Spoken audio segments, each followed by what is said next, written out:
जहां तक स्वायत्त शासन विभाग के नगर निकायों के चुनाव का प्रकरण है, राज्य सरकार की मंशा जल्दी से जल्दी चुनाव हो और उसके लिए आवश्यक वैधानिकताओं का पालन करते हुए जितना जल्दी संभव हो हम चुनाव कराने के लिए तत्पर हैं। लेकिन कांग्रेस पार्टी के प्रदेश अध्यक्ष ने जिस प्रकार चुनाव को लेकर अनर्गल बयानबाजी की है, पहले वो अगर अपने गिरेबान में झांके और चुनाव को अपने कार्यकाल में जिन्होंने मजाक बनाकर रख दिया था, आज वो अनावश्यक बयानबाजी और सलाह दे रहे हैं। वो बयानबाजी और सलाह देने से पहले अगर अपने गिरेबान में झांक लेंगे तो ज्यादा बेहतर होगा। राजस्थान सरकार ने नगर निकायों के चुनावों के लिए जितना काम करना था वो काम आज से 6 महीने पहले सितंबर 2025 में पूरा करके अधिसूचनाएं प्रकाशित करवा दी थी। इसको लेकर हमने माननीय सर्वोच्च न्यायालय में एक विशेष अपील दायर की थी, लेकिन उसका निर्णय हो पाता उसी से पहले माननीय राजस्थान उच्च न्यायालय की खंडपीठ ने नोखा नगर पालिका की एक रिट पर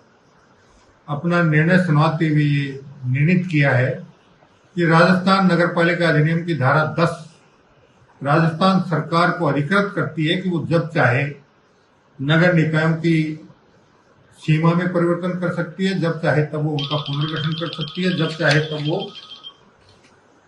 उनके वार्डों का पुनर्सीमांकन कर सकती है। और इस प्रकार अब तक माननीय राजस्थान उच्च न्यायालय द्वारा जिस प्रकार की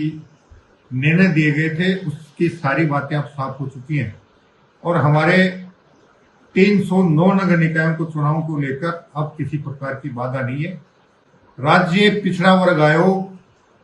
की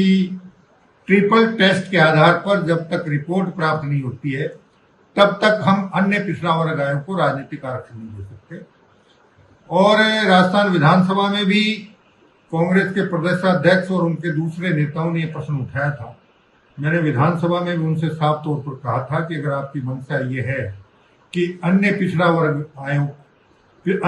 वर्ग को राजनीतिक आरक्षण दिए बगैर चुनाव करवा दिए जाए तो आप लिखित में मांग करें, हम निश्चित रूप से उस पर उचित निर्णय करेंगे। लेकिन आज तक कांग्रेस या किसी भी विपक्षी दल द्वारा इस प्रकार की कोई मांग नहीं आई है कि पिछड़ा वर्ग आयोग को राजनीतिक आरक्षण दिए बगैर चुनाव करवा दिया। राज्य निर्वाचन आयोग और पिछड़ा वर्ग आयोग दोनों संवैधानिक संस्थाएं हैं, वो स्वतंत्र रूप से अपना काम करती हैं। राज्य सरकार का उनके काम में किसी प्रकार का कोई दखल नहीं है। वो जब भी अपना निर्णय प्रस्तुत कर देंगी, राज्य सरकार तुरंत उस